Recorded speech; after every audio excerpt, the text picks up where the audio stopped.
This is how to turn any Harbor Freight utility trailer into a jet ski trailer. Started a little bit, drilling a couple holes right here.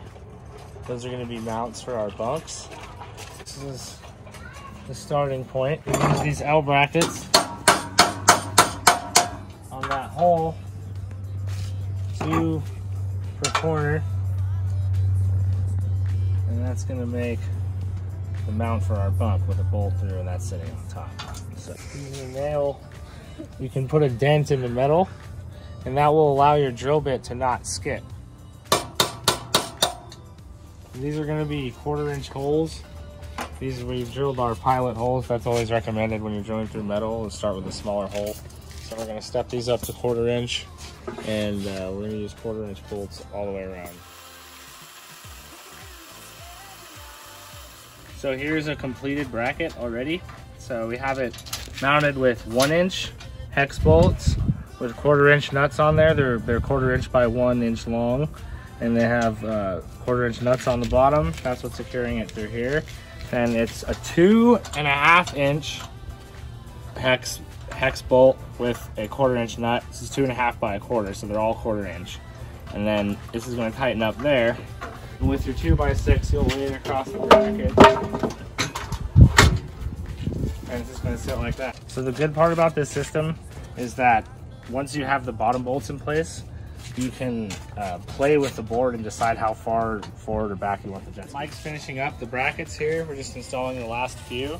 It's really important that when you do this, you leave it all really loose until the very end when you have everything lined up, and then tighten it all down. It makes it much easier to move around. Well, after you have your board set, you want to use a measuring tape to make sure that you have the distance that you require for whatever your project is between on each side. I want about 4 inches over here, so that's perfect. Now we just want to use a Sharpie or whatever pen you have to mark exactly where you're going to drill your holes on the wood on either side.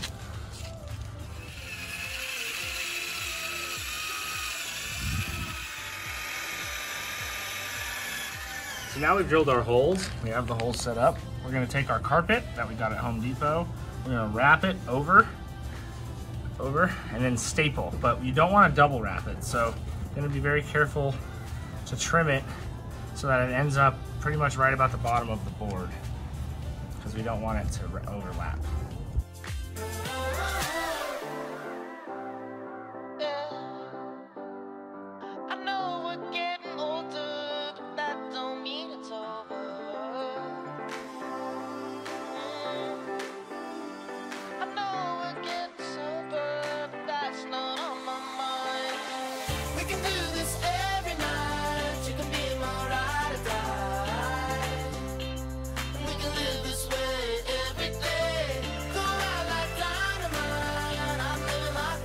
So once you have the carpet set up on your boards, you want to check where the hole is and mark that spot with a Sharpie before you staple down that section, so that when you put it on the trailer, it's really easy to pass the bolts through.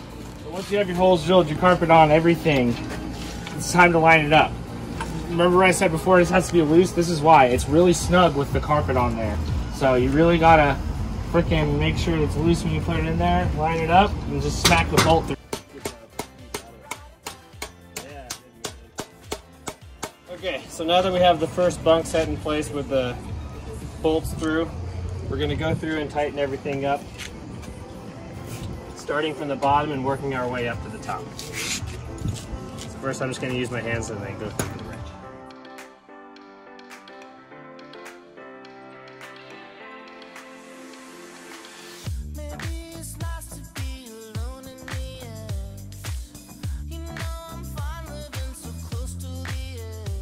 Okay, and when you're just about finished, this is how it'll look. We have the bunks on, carpeted, mounted up. Nothing's tight yet, but just for hardware, what you want to use on the top bolt is a 1/4-inch washer, a 1/4-inch lock washer, and then a 1/4-inch hex bolt. And so that's going to fasten that nicely, tighten this all up. These particular bolts in the corner here, it's actually easier to loosen up the bottom one so that you have enough space to get your wrench down here, and then you can tighten up these ones afterwards. Okay, now it's time to tighten everything up. One thing that's important is you don't want to over tighten.